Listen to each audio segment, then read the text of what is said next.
Let's talk about this Team USA situation because what should be a simple basketball discussion has somehow turned into a full-blown social media war.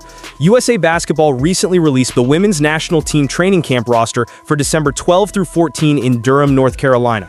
On paper, it's a strong list. It includes Caitlin Clark, Aaliyah Boston, Angel Reese, Paige Bueckers, Kelsey Plum, Jackie Young, Chelsea Gray, Kalia Copper, Rakia Jackson, Cameron Brink, Juju Watkins, and others. You've got a mix of WNBA champions, all-stars, and the most talked-about young players in the sport. There's a big reason people are locked in on this camp. Caitlin Clark hasn't been seen on a basketball court in a real competitive setting since mid-July. A groin injury shut down her 2025 WNBA season with the Indiana Fever, and then we heard about an ankle issue as well. Fans have been waiting months to see her healthy again, and the buzz around her first appearance in a USA jersey as a pro is enormous. Clark herself hinted during the season that she wanted to be involved with USA Basketball in the WNBA offseason, pointing toward training camps ahead of the 2026 FIBA World Cup qualifying window in March. Now we know, at the very least, she will be in Durham in December with Boston and Fever head coach Stephanie White also in the gym as part of the national team setup. That should have been straightforward good news. The country's most popular women's player, back from injury, integrated into the national program, and surrounded by other young stars. But instead, a simple graphic and a suggested starting five posted online turned into a debate over who should start, who should sit, and, believe it or not, whether Caitlin Clark should come off the bench behind veterans. A popular post floated one potential starting lineup from this camp roster: Caitlin Clark, a point guard, Kalia Copper on the wing, Jackie Young, Darica Hamby, and Aaliyah Boston in the front court. That's a group that balances youth and experience, scoring, size, and versatility. From a pure basketball perspective, the idea of Clark running point and Boston anchoring the paint makes a lot of sense. But as soon as that lineup hit social media, the replies went wild. Some fans immediately tried to swap Clark out of the starting five in favor of Paige Bueckers. Others wanted Chelsea Gray in Clark's place. The post was accused of being rage bait, as if simply listing Caitlin Clark as a starting point guard was some outrageous provocation. Let's be honest here. There is a lot of emotion and a lot of agenda wrapped up in these takes. Start with the Paige Bueckers angle. Paige is a phenomenal talent. She was a National Player of the Year at UConn, she's battled back from multiple injuries, and when healthy, she's one of the most polished guards in the college game. On a future Team USA, there's every reason to think she can and will play a major role. But right now, today, Caitlin Clark is coming off a historic NCAA career and has already logged a full WNBA season as a starting point guard, facing grown professionals every night. She set records for assists, she led the league in assists per game, she was immediately the primary engine of an entire franchise's offense. The idea that Paige, who is yet to play a minute in the WNBA, should automatically bump Clark from the starting lineup for the national team is clearly driven by preference, not logic. Then there's the Chelsea Gray argument. Gray is one of the smartest guards in the world. She is a Finals MVP, a true veteran floor general, and she's hit some of the biggest shots in recent WNBA history.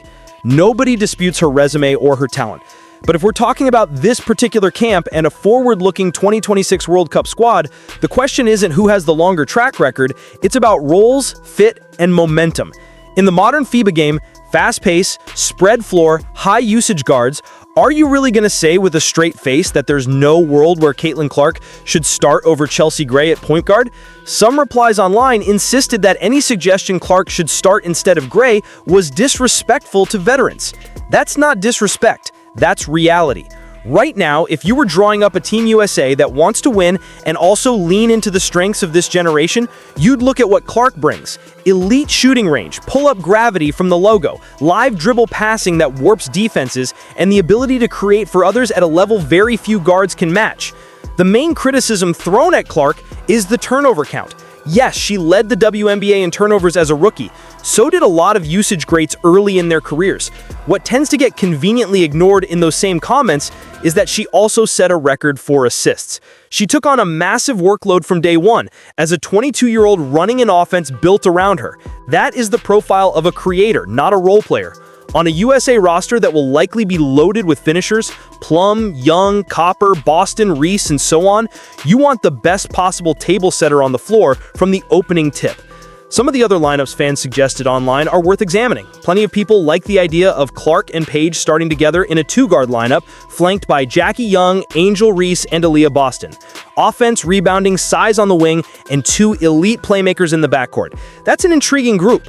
Others replace Clark entirely with a combination of Paige, Chelsea Gray, or Veronica Burton. A few wanted Cam Brink in the starting five, despite questions about her health and limited pro experience. There was also confusion over who's actually healthy enough to play. Juju Watkins, for example, was listed on the training camp roster despite suffering a serious knee injury. Some fans asked the obvious question: if she's still recovering from an ACL tear, how can she realistically participate? The answer is that a camp invitation doesn't automatically mean full contact minutes. She can be in the environment, attend meetings, build chemistry, but from a competition perspective, it's fair to ask whether players coming off major injuries should be counted on in starting lineup debates right now. Then there are the players who aren't there. Ajana Wilson and Brianna Stewart are not on this particular camp list, which changes the conversation entirely. A loaded front line with Aja and Stewie on the floor is a different picture than a group anchored by Boston, Reese, Hamby, Brink, and others. It also opened the door to a more youth-focused front-court battle. Some fans immediately shouted, "Where is Kelsey Mitchell?" The Fever guard has been one of the most explosive scorers in the WNBA and absolutely has a case to be considered for USA looks. People's reaction to Cameron Brink's inclusion was also split. Some are excited to see her in the mix at the national level, considering her rim protection and shooting potential. Others don't understand why she's in over more established bigs. You can argue it both ways, but once again, if the objective is to bring along the next wave, Brink getting experience in these environments makes sense in the long term. What stands out through all of this noise is how polarized the conversation is whenever Caitlin Clark's name appears anywhere near Team USA. Some of that is the natural tension between the old guard of WNBA and USA basketball veterans and the new school that arrived with huge audiences and instant celebrity. Some of it is fan tribalism spilling over from college rivalries. Clark versus Bueckers, Clark versus Reese, Iowa versus UConn versus LSU, and so on. But beyond all that, there was a bigger question that USA basketball has to answer honestly. Do you want to grow the women's game and maximize the attention around Team USA, or not? We saw reports in 2024 that part of the reason Clark was left off the Olympic roster was that committee members were worried about the backlash if she didn't play enough minutes. In other words, they didn't want the headache of dealing with fans and media questioning rotations, roles, and usage if she was in uniform but not featured. If that's true, it's a stunning misunderstanding of the job. The job of a selection committee is to pick the best group of players for the present and future of the program. The job of the coaching staff is to manage those rotations. The job of a national federation is to listen when fans raise concerns, not run from the possibility of criticism. You cannot be afraid of discussion when you are dealing with a generational star. If anything, that conversation is a sign of engagement. People care. They're tuning in. They're arguing about lineups because they intend to watch the games. From a marketing and ratings standpoint, leaving Caitlin Clark in a secondary role, or off of key visuals, or even off the floor makes no sense. When she's playing, casual fans know. When she's promoted, people notice. If you want to sell jerseys, fill arenas, and draw big audiences to USA women's basketball games, her presence is an obvious anchor. So when you look at this training camp roster and consider who should be on the floor to start games in a FIBA World Cup environment, try to strip away some of the noise and agendas. Ask some basic questions.